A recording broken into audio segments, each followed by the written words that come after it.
왜 이렇게 화가 났어? 내가 네 결혼식장에 뱀 풀어서? 그치? 너지? 내가 너 가만 안 둬. 내가 말했잖아. 네 친구들 데려왔다고. 그게 왜 뱀이야? 네 친구들이지. 꽃, 뱀.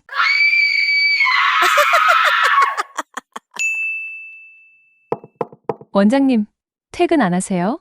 아, 지희 씨, 아직 퇴근 안 했어요? 네, 원장님 기다렸어요. 저를요? 왜? 원장님, 사실 저 원장님 좋아해요. 뭐라고요? 지희 씨, 무슨 말씀을 하시는 거예요? 원장님, 지금 대답 안 해주셔도 돼요. 저 기다릴게요. 지희 씨, 모든 것이 변하기 시작한 건 그 여자가 남편의 치과에 취직하면서부터였습니다. 여보, 오늘도 늦어? 응. 환자가 많아서. 미안해, 은경아. 괜찮아. 준우 재우고 기다릴게. 기다리지 말고 먼저 자. 아니야. 어차피 잠도 안 와. 일 끝내고 조심히 와. 사랑해. 고마워. 나도 사랑해. 12년간의 결혼 생활 동안 남편은 정말 좋은 사람이었습니다. 치과 의사로서 능력 있고 성실하고 아버지로서 자상하고 남편으로서는 정말 다정했습니다. 엄마, 아빠는 언제 와? 5살 준우가 아빠를 기다리며 현관문만 바라보고 있었습니다. 평소 같았으면 7시면 들어오던 남편이 요즘 들어 9시, 10시가 되어서야 집에 들어왔습니다. 아빠는 이빨벌레를 많이 잡아야 해서 늦는데. 우리 준우 치카치카는 했어? 이제 엄마랑 코 잘까? 사실 저도 이상했습니다. 동네에서 그렇게 유명한 치과도 아닌데 갑자기 환자가 그렇게 많아질 리가 없었거든요. 여보, 왔어? 밤 10시가 넘어서야 들어온 남편의 얼굴에는 피곤함이 가득해 보였습니다. 응. 미안해. 환자가 정말 많았어. 고생했어. 밥은 먹었어? 응. 대충. 뭐 먹었는데? 도시락 시켜 먹었어. 밥은 잘 챙겨 먹으니까 걱정하지 마세요. 공주님, 남편은 그렇게 말하며 씻으러 들어갔습니다. 평소 같았으면 준우 이야기부터 했을 텐데 요즘은 말수도 적어지고 정말 요즘 일이 바쁜가 싶어 괜히 짠한 마음이 들었습니다. 여보, 향수 새로 샀어? 어느 날 남편의 셔츠에서 낯선 향이 났습니다. 평소 남편이 쓰던 향수와는 전혀 다른 달콤하고 자극적인 여성용 향수 냄새였습니다. 응? 아, 치과에서 새로 시작한 방향제야. 환자들이 좋아해서 그래? 좀 진한 것 같은데. 병원용이라 그런가 봐. 남편의 대답은 자연스러웠지만 제 마음 한구석에는 약간의 의구심이 들었습니다. 하지만 뭐 대수롭지 않게 여겼죠. 그리고 일주일 후 주말 아침 저는 준우와 마트에 가려고 남편에게 차를 빌렸습니다. 남편은 요즘 너무 피곤해하는 것 같아서 집에서 쉬라고 했습니다. 여보, 차 키 좀 줘. 마트 갔다 올게. 응, 서랍에 있어. 남편의 차에 시동을 걸고 기어를 바꾸려는 순간 저는 그만 숨이 멎을 뻔했습니다. 보조석 의자 사이에 새까만 레이스 속옷이 끼어 있었습니다. 손이 떨렸습니다. 이게 뭐야? 분명히 내 것은 아닌데. 머릿속이 하얗게 변하며 모든 생각이 멈춰버렸습니다. 이럴 리가 없다고 분명 오해일 거라고 애써 스스로를 달랬지만 가슴 깊숙이에서 올라오는 불안감을 막을 수는 없었습니다. 무엇을 제대로 샀는지도 모른 채 장을 마치고 발걸음을 재촉해 서둘러 집으로 돌아왔습니다. 여보, 집에 돌아온 저는 남편을 불렀습니다. 응, 왜? 당신 차에서 이런 게 나왔는데? 검은 레이스 속옷을 내밀자 남편의 얼굴이 하얗게 변했습니다. 마치 유령을 본 듯한 표정이었죠. 어? 이게 뭐야? 나도 궁금한데? 이게 뭔지. 나도 몰라. 누가 장난으로. 이런 장난을 누가 쳐? 나는 진짜 모르는 일이야. 믿어줘. 나 지금 너무 황당해. 남편은 정말 모르는 일이라고 억울한 듯 눈물까지 글썽거렸습니다. 그날 밤 우리는 처음으로 큰 싸움을 했습니다. 아니, 싸움이라기보다는 제가 일방적으로 추궁했고 남편은 계속 모른다고만 했습니다. 남편의 눈을 들여다보니 정말 진심으로 억울해하는 것 같기도 했습니다. 하지만 동시에 이 모든 상황을 어떻게 해석해야 할지 알 수 없어서 제 머릿속은 마치 폭풍우가 몰아치는 바다처럼 혼란스러웠습니다. 미쳐버릴 것 같은 기분이었습니다. 만약 남편이 거짓말을 하고 있다면 이 검은 레이스 속옷의 주인은 저에게 도전장을 던진 것일 겁니다. 당신 남편은 이미 내 것이라고 선언하는 차갑고도 치밀한 선전포고 말입니다. 하지만 남편이 완강하게 모른다고 발뺌을 하기에 저는 더 이상 추궁하지 못했습니다. 며칠이 흘렀지만 그 검은 레이스 속옷의 정체는 여전히 알 수 없었습니다. 저는 흔들리는 마음을 억지로 다잡고 평범한 일상으로 돌아가려 애썼습니다. 그날은 준우의 유치원 소풍날이었습니다. 김밥을 넉넉히 쌌기 때문에 남편의 병원 식구들과 함께 나눠 먹으려고 치과에 들렀습니다.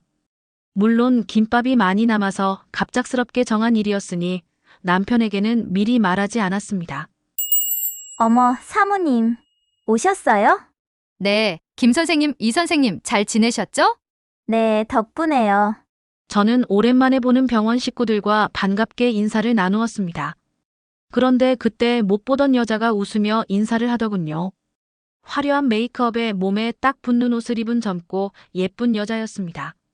안녕하세요. 원장님 사모님이신가요? 새로운 선생님인가? 남편은 병원 일을 세세히 말해주던 사람이었는데 새로운 선생님이 오셨다는 말은 한 적이 없어서 살짝 당황스러웠습니다. 게다가 병원과 어울리지 않는 메이크업과 네일아트, 묘하게 야한 옷차림이 신경 쓰였죠. 그 순간 제가 남편 셔츠에서 맡았던 그 향수 냄새가 코끝을 스쳤습니다. 네, 그런데 누구? 아, 저는 하지이라고 해요. 새로운 간호조무사예요. 지희라는 이름의 그 여자는 웃고 있었지만 그 웃음 속에는 뭔가 도발적인 것이 있었습니다. 원장님, 사모님 오셨어요? 그 여자는 큰 소리로 남편을 불렀고 진료실에서 나온 남편의 얼굴에는 당황한 기색이 역력했습니다. 은경아, 여긴 왜 왔어? 오늘 준우 소풍날이잖아. 김밥을 너무 많이 쌌지 뭐야. 병원 식구들이랑 나눠 먹으라고 싸왔어. 아, 그래? 고마워. 그날의 분위기는 정말 이상했습니다.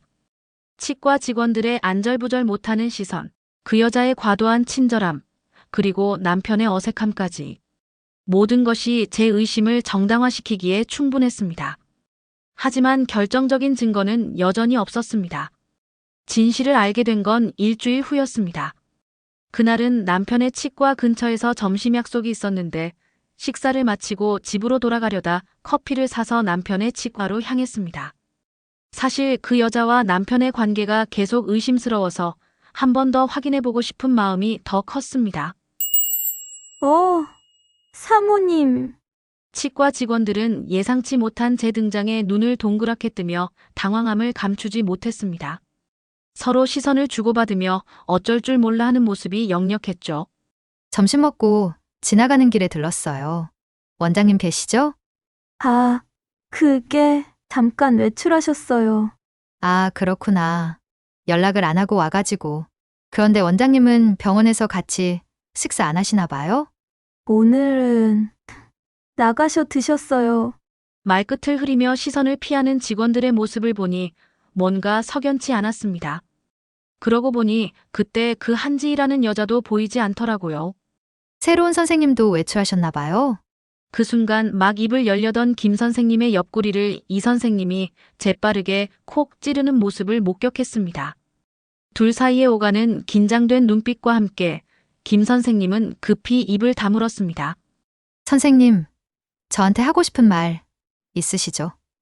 말씀해 보세요. 그게 김 선생님은 입술을 달싹거리며 망설였습니다. 이 선생님의 시선이 칼날처럼 날카로워지는 것을 느꼈는지 결국 고개를 젓더군요. 아니에요. 별일 아니에요. 하지만 그 순간 김 선생님의 떨리는 목소리와 피하려는 시선이 모든 걸 말해주고 있었습니다. 치과 안에 흐르는 무거운 침묵 속에서 저는 더 이상 묻지 않아도 무슨 일인지 알 수 있었습니다. 그럼 원장님 오시면 제가 왔었다고 전해주세요. 갈게요. 병원 문을 나서서 계단을 내려오는데 뒤에서 김 선생님이 숨을 헐떡이며 다급하게 뛰어왔습니다. 사모님, 잠깐만요. 돌아보니 김 선생님의 얼굴이 붉어져 있었고 손을 가슴에 얹고 거친 숨을 내쉬고 있었습니다. 죄송해요. 그래도 이건 사모님께 말씀드려야 할 것 같아서요. 김 선생님의 목소리가 떨렸습니다. 주위를 둘러보며 혹시 누가 듣지 않을까 확인한 후 낮은 목소리로 이어갔습니다. 사모님이 저희에게 얼마나 잘해주시는데 저희가 이렇게 속이고 있으면 너무 죄책감이 들 것 같아서 말씀드리는 거예요. 그녀의 입에서 나온 말은 정말 충격적이었습니다. 사모님, 한지 선생님 보셨죠? 아무래도 그 선생님이랑 원장님이 수상해요. 김 선생님이 주변을 다시 한번 살피며 목소리를 더욱 낮췄습니다. 6개월 전에 새로 오셨는데 처음에는 그냥 평범한 간호조무사로 근무하셨어요. 그런데 어느 날부턴가 원장님과 점심 식사도 밖에서 따로 드시고 점심시간이 끝나도 10분, 20분씩 늦게 들어오시더라고요. 김 선생님의 표정이 점점 어두워졌습니다. 이상하다 생각은 하고 있었지만 저희가 뭐라 말할 수 있겠어요. 그런데 그 선생님이 저희보다 먼저 실장 다리를 맡으시고 이제는 병원 사모님 노릇까지 하는 거예요. 저희한테 일 시키고 면박 주고 요즘 너무 힘들어요. 원장님도 무슨 일 있으면 실장님 편만 드시고 그 여자가 너무 스트레스를 줘서 이 선생님이랑 저도 이번 달까지만 다니고 그만둔다고 말씀드린 상태예요. 김 선생님의 목소리에 절망감이 배어 있었습니다. 그 여자가 온 뒤로 시스템도 엉망이 되어서 환자들도 다 떨어지고 그렇게 성실하시던 원장님이 변한 걸 보니까 너무 걱정돼요, 사모님. 김 선생님의 말을 들으면서 저는 그동안 흩어진 퍼즐 조각들이 한순간에 완성되는 것처럼 맞춰지는 걸 느꼈습니다. 남편의 늦은 귀가 셔츠에서 맡았던 진한 향수 냄새, 그리고 그 검은 레이스 속옷까지. 정말인가요? 제 목소리가 바들바들 떨렸습니다. 네, 제가 말씀드린 것보다 더하면 더했지 덜하진 않을 거예요.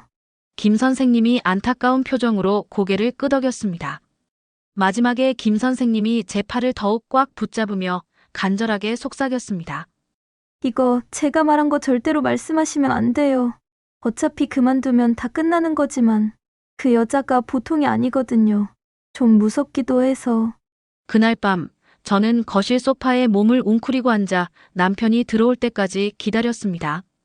준우는 이미 깊은 잠에 빠져 있었고 집안에는 시계 소리만이 째깍째깍 울려 퍼지며 제 심장 박동과 함께 조용한 밤을 깨트리고 있었습니다. 여보, 나왔어. 늦은 밤 남편은 평소와 똑같은 모습으로 현관문을 열고 들어왔습니다. 이리 와서 앉아. 나 오늘은 너무 피곤한데 할 말 있으면 내일 하면 안 될까? 잔말 말고 와서 앉으라고. 제가 소리를 지르자 남편의 얼굴에 긴장감이 스쳤습니다. 마지못해 맞은편 소파에 앉은 남편을 똑바로 바라보며 저는 직설적으로 물었습니다. 하지이라는 여자랑 무슨 사이야? 더 이상 돌려서 말할 시간도 그럴 여유도 없었습니다. 뭔 소리야? 다 알고 물어보는 거니까 솔직하게 대답해. 남편의 얼굴이 하얗게 변했습니다. 은경아, 너 오늘 치과 왔다 갔다며. 혹시 그 선생님이랑 나랑 자리를 비워서 오해한 거야? 무슨 사이냐고 대답만 해. 아니야, 은경아. 너가 오해한 거야. 오해? 저는 실소를 터뜨렸습니다. 오해가 있으면 안 되지. 그 여자한테 전화해봐. 아니, 지금 시간이 몇 시인데. 오해인지 아닌지 내가 직접 확인할 테니까 당장 전화해. 아, 네가 이러면 내 입장이 뭐가 되니, 은경아. 남편이 애원하듯 말했지만 저는 물러서지 않았습니다. 전화 안 해? 안 해? 그래, 그럼 하지 마. 내일 치과로 가서 직접 확인할게. 그제서야 결국 남편은 고백했습니다. 처음에는 거절했지만 그 여자의 적극적인 유혹에 넘어갔다고. 정신이 나갔었다고. 정말 미안하다고. 그만하려고 했었어. 그런데 너한테 모든 걸 다 말하겠다고 협박을 하잖아.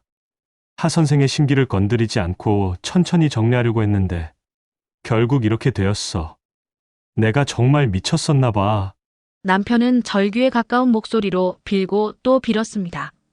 12년간의 결혼 생활이 5살 아들이 그리고 제가 믿어왔던 모든 것들이 한순간에 무너져 내리는 기분이었습니다. 그날 이후 남편은 마치 속죄하는 사람처럼 매일같이 사과했습니다. 퇴근길에 꽃을 사와서 조심스럽게 내밀고 비싼 선물들을 사오며 그 여자와는 완전히 끝났다고 거듭 맹세했습니다.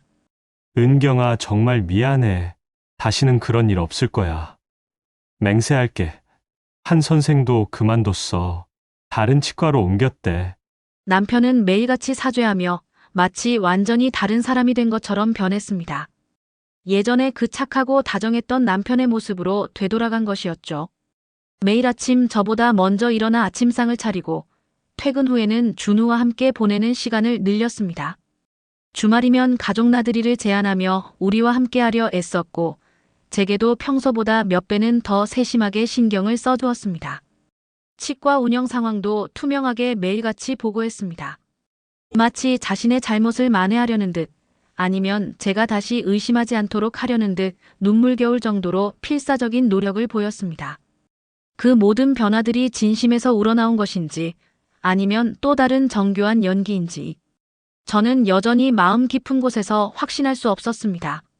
하지만 적어도 겉으로 보기에는 평범하고 행복한 가정의 모습을 되찾은 것 같았습니다. 저는 그때의 상처가 아물지 않은 채로 가슴 한구석에 남아 있었지만 어린 준우를 생각해서 남편을 한 번만 더 믿어보기로 했습니다.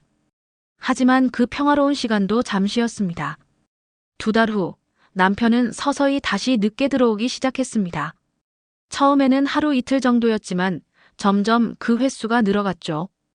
요즘 또 바빠졌어? 조심스럽게 물어보는 제게 남편은 태연하게 대답했습니다. 응, 요즘 열심히 일했더니 환자가 좀 늘었어. 진짜야. 이제 너 신경 쓰이는 일은 절대 안 하니까 걱정하지 마. 며칠 뒤 우연히 치과 앞을 지나가다가 그 여자와 함께 나오는 남편을 목격했습니다. 제 심장은 순간 멎었다가 미친 듯이 뛰기 시작했습니다. 두 사람은 자연스럽게 대화를 나누며 걸어 나왔는데 그 모습이 묘했습니다. 남편은 손사래를 치며 뭔가 거절하는 듯했고 그 여자는 간절하게 매달리는 것 같기도 했습니다. 마치 그녀가 애원하고 남편이 단호하게 거부하는 상황처럼 보였죠. 무슨 상황인지 정확하게는 알 수 없었지만 저런 모습을 보며 또다시 의심의 늪에 빠지는 제 자신이 너무 괴로웠습니다. 남편을 믿고 싶은 마음과 또다시 배신당할까 두려운 마음 사이에서 흔들리고 있는 저 자신이 한심하게 느껴졌습니다. 그날 오후 안녕하세요, 사모님? 갑작스럽게 울린 전화기 너머로 낯선 여자의 목소리가 들려왔습니다. 네. 누구세요? 한지희예요. 그때 치과에서 뵀었죠. 순간 온몸에 소름이 돋았습니다. 어떻게 이런 일이 가능할까요? 그 여자가 직접 제게 전화를 걸다니. 정말 보통 여자는 아니었습니다. 뭐 하자는 거예요? 떨리는 목소리로 물었습니다. 제가 뭐 하자는 건지 아실 텐데요. 그녀는 당당했습니다. 전화를 건 자신의 행동에 한치의 거리낌도 없다는 듯 태연한 목소리로 말을 이어갔습니다. 사모님께서 어떻게 구슬렸는지 원장님이 갑자기 저를 거부하네요. 지금까지 만나면서 이러신 적이 없어요. 항상 다정하고 세심하게 챙겨주시던 원장님인데 물론 침대에서도요. 너 지금 뭐라고 하는 거야? 제 목소리가 더 심하게 떨렸습니다. 현실을 말씀드리는 거예요, 사모님. 아, 맞다. 그 차 속에 있던 팬티 말이에요. 저는 계속 사모님께 힌트를 드렸었는데 그걸 보고도 그냥 넘어가시다니. 사모님 비위도 정말 좋으시네요. 바람난 남편, 껍데기만 계속 붙들고 사시려고요? 그녀는 뻔뻔함을 넘어 분노까지 느껴지는 목소리로 쏘아붙였습니다. 저야 아직 어리고 예쁜데 원장님 아니더라도 뭐가 아쉽겠어요. 그런데 이런 꼴을 보고도 앞으로 쭉 같이 사실 사모님이 걱정스러워서 전화드린 거예요. 그럼 이만. 그녀는 남편에게 상처받은 마음을 감당하지 못해 그 분노를 저에게 대신 퍼붓는 것처럼 보였습니다. 저는 한동안 멍하니 있었습니다. 그날 밤 불 꺼진 거실에서 남편을 기다렸습니다. 나왔어. 이혼해! 저는 아직 신발도 벗지 않은 남편을 향해 다짜고짜 소리쳤습니다. 남편의 외도는 끝났을지 몰라도 내 마음속 깊이 새겨진 의심과 분노는 나를 끝없이 갉아먹고 있었습니다. 무너져가는 나 자신을 더 이상 방치할 수 없었고 이런 엄마의 모습을 보며 함께 힘들어하는 우리 아들 준우를 위해서라도 이 관계를 끝내야만 했습니다. 왜 또 그래? 은경아, 제발. 나도 더 이상은 못하겠다. 제발 이혼해줘. 은경아, 나 정말 다시는 안 그래. 반성도 많이 했고 정신도 차렸어. 한 번만 나 좀 봐주면 안 될까? 이혼해줘. 부탁이야. 이혼 과정은 생각보다 빨랐습니다. 남편도 제가 요구하는 조건에 큰 이의를 제기하지 않았기 때문에 위자료와 재산 분할은 충분히 받을 수 있었습니다. 아이가 성인이 될 때까지 넉넉한 금액의 양육비도 인정받았습니다. 엄마, 아빠는 언제 와? 준우야, 아빠는 이제 한 달에 2번만 볼 수 있어. 너무 바쁘대. 싫어. 아빠 보고 싶어. 5살 아이에게 이혼을 설명하는 건 정말 어려웠습니다. 준우와 단둘이 살아가는 삶. 남편이 양육비 외에도 매달 생활비와 준우에게 필요한 생필품까지 꼬박꼬박 챙겨줬기 때문에 경제적으로는 크게 어렵지 않았지만 정신적으로는 정말 힘들었습니다. 남편은 한 달에 딱 2번 준우를 만났습니다. 아빠를 만나는 날이면 준우는 아침부터 들떠서 제 옆을 빙글빙글 돌았습니다.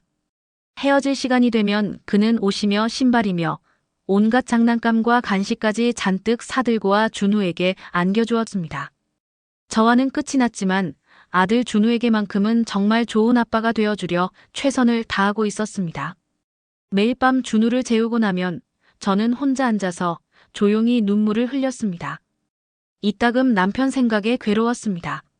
12년이라는 긴 시간 동안의 결혼 생활이 한순간의 실수로 이렇게 허무하게 끝날 줄 누가 알았을까요? 이혼 후 6개월, 저의 삶은 준우를 중심으로 천천히 돌아가고 있었습니다. 매일 밤 혼자 흘리던 눈물이 조금씩 잦아들 무렵 낯선 번호로 전화가 걸려왔습니다. 사모님, 잘 지내시죠? 수화기 너머로 들려오는 익숙한 목소리에 저는 깜짝 놀랐습니다. 남편의 치과에서 일하던 김 선생님이었습니다. 어머, 김 선생님. 오랜만이에요. 잘 지내시죠? 다른 병원에는 취직했어요? 아니요. 저랑 이 선생님, 원장님 병원에서 계속 일하고 있어요. 하지 선생님이 갑자기 그만두고 원장님께서 계속 있어달라고 부탁하셔서요. 아, 너무 잘 됐네요. 네, 원장님도 예전처럼 일도 열심히 하시고 요즘 병원도 환자가 많아요. 그런데 원장님이 좀 힘들어 보이네요. 아, 그렇군요. 사모님, 제가 그동안 계속 연락드려야지 했었는데 이제야 전화를 드렸어요. 왜요? 저한테 무슨 할 얘기라도 있어요? 저 때문에 제가 그때 괜한 소리를 해서 원장님이랑 이혼하신 건 아닌가 해서요. 어머, 아니에요. 저는 그때 김 선생님이 다 말씀해 주셔서 얼마나 고마웠는지 몰라요. 그런 생각 하지 마세요. 제가 진심으로 고마웠다고 말하자 김 선생님은 잠시 머뭇거리더니 조심스럽게 입을 열었습니다. 그런데 사실은 그때 원장님이 하 선생님이랑 깊은 관계가 아니었을지도 몰라요. 저희가 약간 오해한 부분도 있는 것 같아요. 그게 무슨 말이에요? 하 선생님 소문이 많이 안 좋더라고요. 돈 많은 남자들만 골라서 꼬시고 이혼시키려다 안 되면 와이프한테 다 잃을 거라고 협박하면서 돈도 뜯어내고 그렇다고 하더라고요. 김 선생님의 말은 충격적이었습니다. 그러면서 그 여자가 그만두고 며칠 뒤 한 여자가 병원을 찾아왔다는 이야기를 꺼냈습니다. 어디 로펌 변호사 와이프래요. 손에 검정색 레이스 팬티를 들고 오셨더라고요. 남편 차에 있었다고. 그 여자의 등장에 병원은 순식간에 난리가 났다고 했습니다. 남편도 몹시 당황하는 기색이었다는 말도 덧붙였습니다. 여튼 하 선생님은 이미 그만둔 뒤라 어찌어찌 그 여자는 돌아가셨는데요. 나중에 알고 보니까 그 변호사 남편이 하 선생님이랑 의뢰인으로 만나서 몇 번 만남을 가졌는데 하 선생님이 너무 집착을 하니까 그만하자고 했나 봐요. 그랬더니 차에 속옷을 놓고 내렸대요. 곤란한 상황을 만들려고 한 거겠죠. 블랙박스에 녹음된 증거가 있어서 오해는 풀렸다고 하더라고요. 왜인지는 모르겠지만 그 소식을 듣고 원장님이 제일 충격받으셨어요. 그 순간 저는 머리를 망치로 얻어맞은 듯 했습니다. 그 여자는 처음부터 남편의 사랑 따위는 관심 없었던 것입니다. 그저 돈 많은 치과의사라는 그의 경제적인 부분만을 노렸던 것이죠. 남편과의 관계가 자기 뜻대로 되지 않자 결국 가정을 파탄내어 모든 걸 잃게 만들려는 못된 마음을 먹었던 것 같습니다. 저는 차갑게 식어버린 수화기를 든 채 멍하니 벽을 응시했습니다. 그날 밤 저는 준우를 재워놓고 소파에 앉아 생각에 잠겼습니다. 제 머릿속에는 온통 분노로 가득 차 있었습니다. 잊고 살았던 지난날의 상처가 김 선생님 전화 한 통으로 다시 스물스물 떠올랐습니다.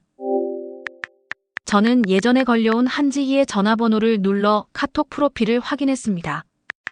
축, 결혼. 한지희 하트 조영진. 그 순간 제 마음속에서 뭔가 끓어오르는 것을 느꼈습니다. 남편을 잃게 만들고 저와 제 아들의 인생을 망쳐놓은 그 여자가 이제 또 다른 남자와 행복하게 살려고 합니다. 절대 안 돼. 그렇게는 못하지. 저는 복수를 계획했습니다. 더 이상 혼자서 이 억울함을 감당하지 않을 겁니다.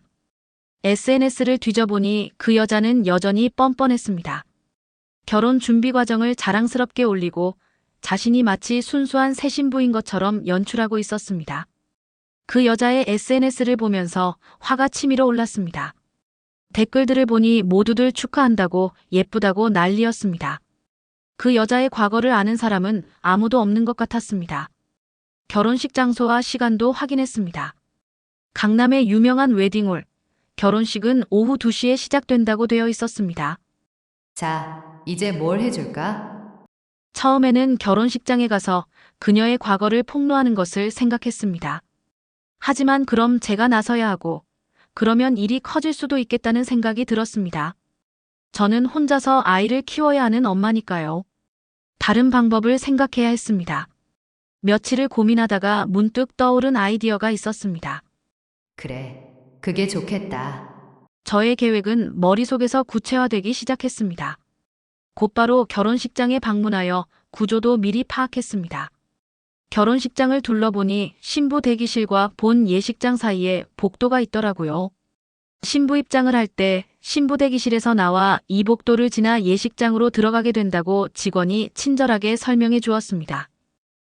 오, 좋아. 그곳이 그 일을 하게 될 최적의 장소가 될 것 같습니다. 그 여자의 결혼식 당일, 저는 미리 예약해 놓은 미용실에 들렀습니다. 굳게 담은 입술과 단호한 눈빛으로 의자에 앉자 젊은 미용사분이 밝게 인사를 건네왔습니다. 어떻게 해드릴까요? 남편의 상간녀 결혼식에 갈 겁니다. 제 짧고 충격적인 한마디에 처음에는 네 하고 되묻던 미용사의 눈빛이 순간적으로 형형하게 빛나기 시작했습니다. 마치 숨겨왔던 덕심을 들킨 오타쿠처럼 그의 얼굴에는 전에 보지 못했던 열정과 흥분이 가득 차올랐습니다. 그는 재빨리 옆에 있던 다른 미용사들에게 눈짓을 보냈고 그들은 잠시 심각한 표정으로 무언가를 속삭이기 시작했습니다. 잠시 후 혼자였던 제 담당 미용사는 어느새 2명의 든든한 지원군과 함께 제 앞으로 돌아왔습니다. 이전보다 훨씬 더 강렬해진 그들의 눈빛은 마치 오늘 제대로 한번 만들어보자 라고 외치는 듯 했습니다.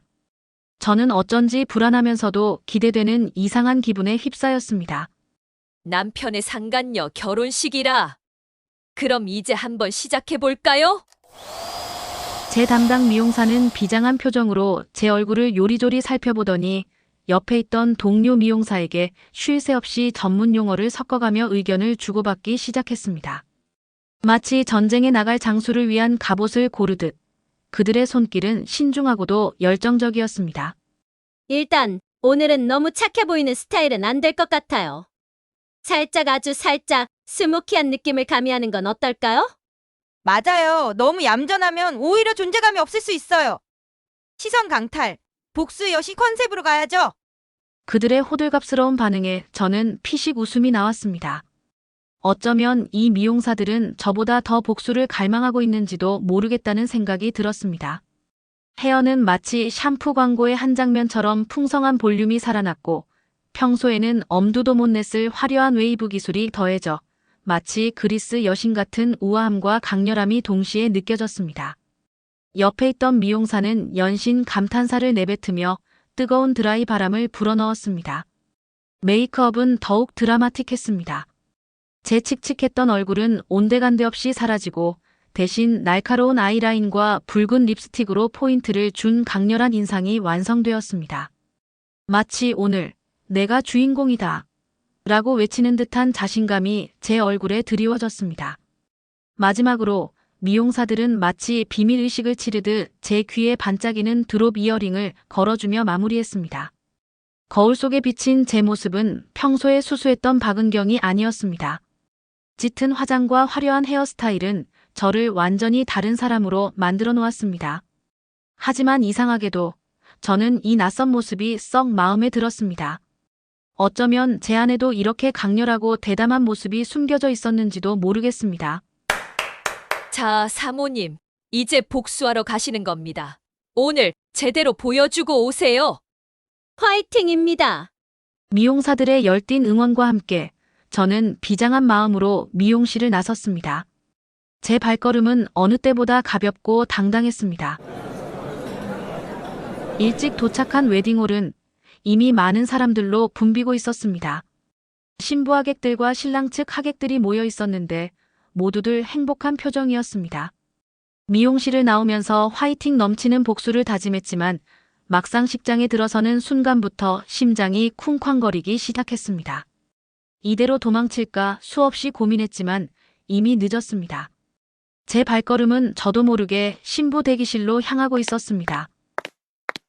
와, 신부가 너무 예쁘다. 오랜만이네, 한지희 씨. 화려한 드레스를 입은 그 여자는 처음엔 낯선 제 모습에 누구지? 하는 표정으로 웃으며 저를 바라보았습니다. 하지만 이내 저를 알아본 그녀의 얼굴은 순식간에 새하얗게 굳어버렸습니다. 제가 여기에 올 거라곤 꿈에도 생각 못했겠죠. 여긴 어떻게? 떨리는 목소리로 묻는 그녀에게 저는 애써 태연한 척 웃었습니다. 에이, 내가 안 오면 섭섭하지. 우리가 어떤 사이인데. 그쵸? 역시 어리고 예쁘니까 시집도 금방 가네. 결혼 정말 축하해. 제 말 한마디 한마디에 지희의 몸은 부들부들 떨리기 시작했습니다. 저는 허리를 숙여 그녀의 귓가에 속삭였습니다. 그럼 내가 당하고만 있을 줄 알았어? 그녀의 눈동자에 공포가 스치는 것을 확인하고 저는 다시 몸을 일으켜 미소 지었습니다. 친구가 별로 없나 보네. 신분 세탁이라도 하고 시집 가나? 적당히 하고 가세요. 제발. 그녀의 절박한 목소리에 저는 오히려 더 환하게 웃었습니다. 에이, 그냥 가라니. 섭섭하다, 지희야. 축의금도 냈는데 결혼식도 보고 밥도 먹고 가야지. 네가 하도 개차반으로 살아서 이렇게 친구가 없을 줄 알고 내가 네 친구들 좀 데려왔어. 걱정 마. 기대해. 그 말을 남기고 저는 뒤도 돌아보지 않고 신부 대기실을 나왔습니다. 말은 그렇게 했지만 제 심장은 밖으로 튀어나올 듯이 두근거리고 있었습니다. 제 인생에서 가장 짜릿하면서도 가장 떨리는 순간이었습니다. 오후 1시 30분. 결혼식 시작 30분 전에 저는 미리 준비해둔 상자를 들고 화장실로 갔습니다. 이제 시작이다. 화장실에서 상자를 확인했습니다. 마치 살아있는 검은색 끈처럼 서로 뒤엉킨 영롱한 뱀은 보석처럼 반짝반짝 빛나는 비늘을 뽐내며 5마리 모두 꿈틀꿈틀 살아있었고 상자를 열면 나올 준비가 되어 있었습니다. 혓바닥을 낼름거리며 슬며시 고개를 드는 뱀을 보니 저도 소름 끼치게 징그러워 재빨리 상자를 닫았습니다. 심호흡을 하고 계획을 실행에 옮기기 위해 복도 한 구석에서 때를 기다렸습니다. 곧 그 여자가 복도를 통해 예식장으로 들어갈 것이었습니다. 오후 1시 50분, 드디어 신부 대기실 문이 열렸습니다. 신부님, 이제 나가셔야 해요. 웨딩 플래너가 그 여자를 부르는 소리가 들렸습니다. 그 여자는 하얀 드레스를 입고 복도로 나왔습니다. 저는 떨리는 마음으로 상자의 뚜껑에 손을 올렸습니다. 그 여자가 복도를 지나가는 그 순간, 저는 재빨리 뱀 상자를 열었습니다. 5마리의 뱀들이 상자에서 슈르륵 기어 나왔습니다. 저는 뱀들이 복도 바닥으로 순식간에 퍼져나가는 것을 확인하고 재빨리 그 자리를 벗어나 예식장으로 들어가 맨 뒤쪽 자리에 앉았습니다. 마치 아무것도 모르는 하객인 것처럼 말이죠. 예식장 안은 웅장한 음악과 함께 분위기가 한껏 고조되어 있었습니다.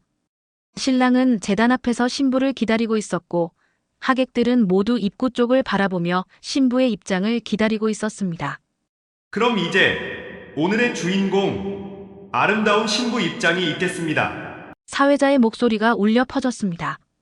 웨딩 마치가 시작되고 모든 사람들이 일어나서 박수를 쳤습니다.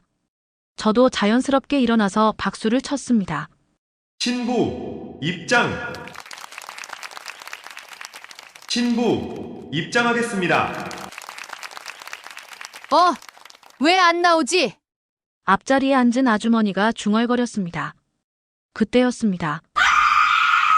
복도에서 비명소리가 들렸습니다. 그 여자의 비명소리였습니다. 엄마야! 뱀이야! 뱀이 있어! 순간 예식장이 술렁거리기 시작했습니다. 뭐라고? 뱀! 그 기어댕기는 뱀! 어디, 뱀이 어디서 나왔다고? 하객들이 웅성거리기 시작했고 몇몇 사람들이 입구 쪽으로 혼비백산 나가기 시작했습니다. 복도에서는 더 큰 소동이 벌어지고 있었습니다. 어머! 진짜 뱀이야! 어떡해! 큰일 났다! 큰일 났어! 119 불러! 여자들의 비명소리가 연달아 터져나왔습니다. 나이스.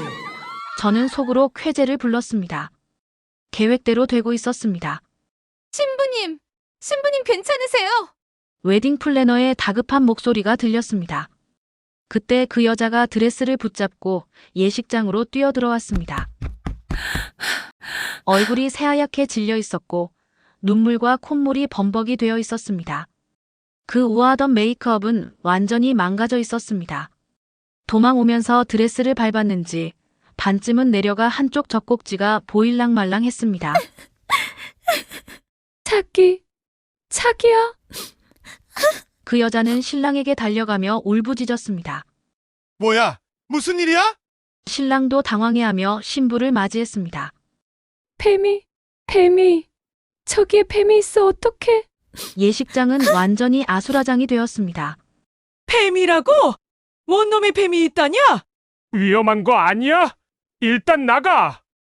하객들이 일제히 일어나서 웅성거리기 시작했습니다. 특히 여자 하객들은 무서워하며 의자 위로 올라갔습니다. 의자가 넘어져 사람들이 뒤엉키고 결혼식장을 예쁘게 장식하는 꽃들도 대가리가 떨어져 나둥글기 시작했습니다. 진정하세요! 진정하세요! 웨딩홀 직원들이 나서서 상황을 진정시키려고 했지만 이미 늦었습니다. 저희가 확인해 보겠습니다! 보안 요원들이 복도로 나갔습니다. 저는 조용히 자리에 앉아서 이 모든 상황을 지켜보고 있었습니다. 마음속으로는 아싸를 외치고 있었지만 겉으로는 다른 하객들처럼 놀란 표정을 지었습니다. 정말 뱀이 있습니다! 복도에서 보안 요원의 목소리가 들렸습니다. 독뱀인가요? 모르겠어요! 일단 전문가를 불러야겠어요! 예식장은 완전히 패닉 상태가 되었습니다. 신랑 측 가족들이 그 여자에게 다가갔습니다. 지희야, 괜찮니? 어머, 얼굴이 왜 이래? 드레스도 더러워졌고 여기 신부 드레스 좀 정리해 주세요. 그녀는 여전히 울고 있었습니다. 그 당당하던 모습은 온데간데없고 그저 눈물 콧물로 뭉개진 화장에 덜덜 떨고 있는 볼품없는 오늘의 주인공일 뿐이었습니다. 어떡해. 내 결혼식, 어떡해. 그 여자가 신랑에게 매달리며 울었습니다. 괜찮아. 이제 없앨 테니까. 신랑이 그 여자를 달래려고 했지만 상황은 점점 더 심각해지고 있었습니다. 하객분들, 일단 안전한 곳으로 대피해 주세요! 웨딩홀 직원들이 하객들을 다른 공간으로 안내하기 시작했습니다. 저도 다른 하객들과 함께 자연스럽게 움직였습니다. 대피 공간에서 사람들은 계속 이 사건에 대해 이야기했습니다. 어떻게 결혼식장에 뱀이 나타나지? 누가 장난친 건 아닐까? 일부러 그런 건가? 설마 그럴 리가 있어. 뭔 원한을 졌길래 결혼식장에 뱀을 풀어? 사람들의 추측이 난무했습니다. 저는 조용히 듣고만 있었습니다.